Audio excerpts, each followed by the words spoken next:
It is 6:30 p.m. in Cameroon. Good evening, ladies and gentlemen, and thanks for joining us on the 6:30 p.m. edition of News on My Media Prime Television live from Douala, Cameroon's economic capital. My name is Fon Quinter. The news starts now. The Minister of Defense, Joseph Betia, alongside top military officials in the country, have strategized on stepping up security ahead of AFCON competitions. This was during a high-level security meeting held yesterday in Yaoundé, Cameroon's political capital. Nora Kakebi completes the story.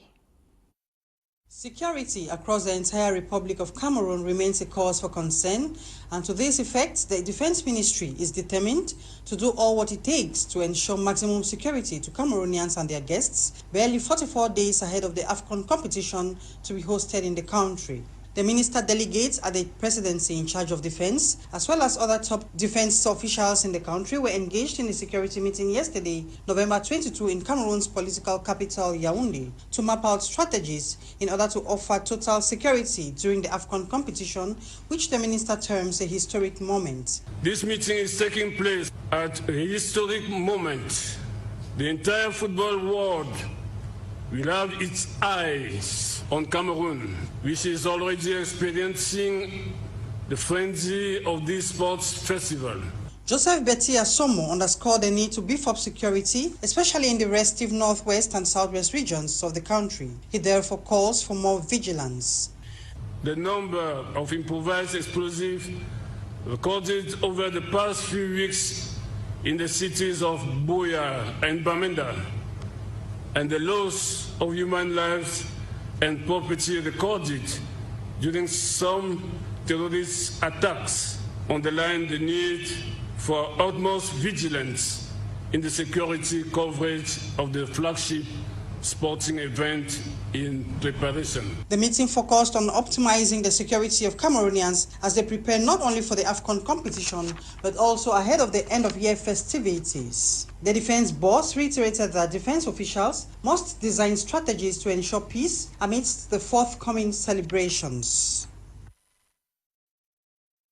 Now, a 52-year-old man identified as Alain was reportedly killed by a law enforcement officer around Malende in Moyoka subdivision in the southwest region of Cameroon. Reports say he was returning from a funeral when the unfortunate incident happened. Mogi Regan traveled to Malende and brought back the following findings. This is the spot that Alain was shot dead by a uniformed officer on his way home after attending a funeral of his friend in Malende, Moyoka subdivision. Father went to a funeral there. On his way back from that funeral, about 12 p.m. to 5 o'clock, they approached junction. He was on top of a bike. So the military were coming. The first truck passed them, the second truck, and the last truck passed them. So they crossed the road. One person from the military truck, the last truck, shot him at the left-hand side, so he died. At the family compound, this reporter met the wife of late Alain, who sent a strong message to the government of Cameroon. Military go finish him already. It is so far. He walk with one hand, he's bent, and picking the 8 children. Military chakara never recognize my master again. Oh, Papa God, government not talk for the matter. We not talk for the matter, no be solution. Now what can the key innocent soul they for road? Innocent soul. Innocent soul. Government, we not talk for the matter. Government, Poppy, I talk for your people. Talk for your people. No, not the solution that for the work they shoot innocent soul they chakra their face. My master turn beef animal for military their eye. Driving across the village of Malende, seeing the reality on the ground as the village is deserted, houses and business establishments along the major road all abandoned because of fear of the unknown, which to some youth of Malende village, the government. The Secretary General of the West Governor's Office has inspected work done on the electricity power line between Kongsemba and Bafusam. The visit is to ensure contractors execute the project effectively and in time as the upcoming AFCON competition draws near. Catherine Ekongwe with details. With regards to the African Cup of Nations, which will take place in Cameroon from January 9 to February 6, 2022, the construction of an electricity transport line of 225 kilowatts between Kongsamba and Bafoussam and a transformation post in Bafoussam is currently being effected. In respect to this project, the governor of West Region, represented by his Secretary General, was on an awareness tour to assess the properties impacted by this project. We are so satisfied because we have seen the good evolution about those works.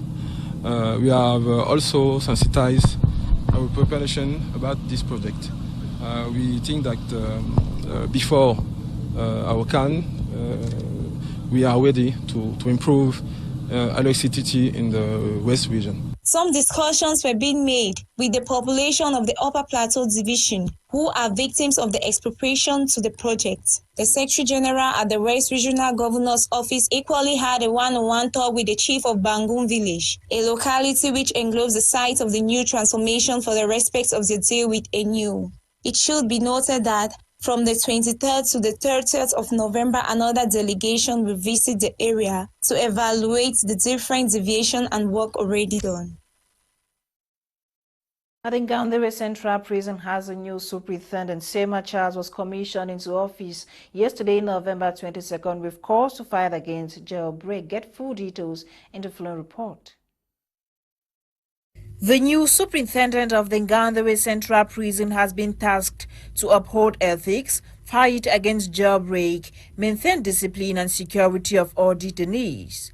The first thing he has to fight against should be escape, because the Minister of Justice, Minister of State, Minister of Justice is in charge of Justice, Keeper of the Seal, has said that in his vocabulary, the word escape does not exist in prison.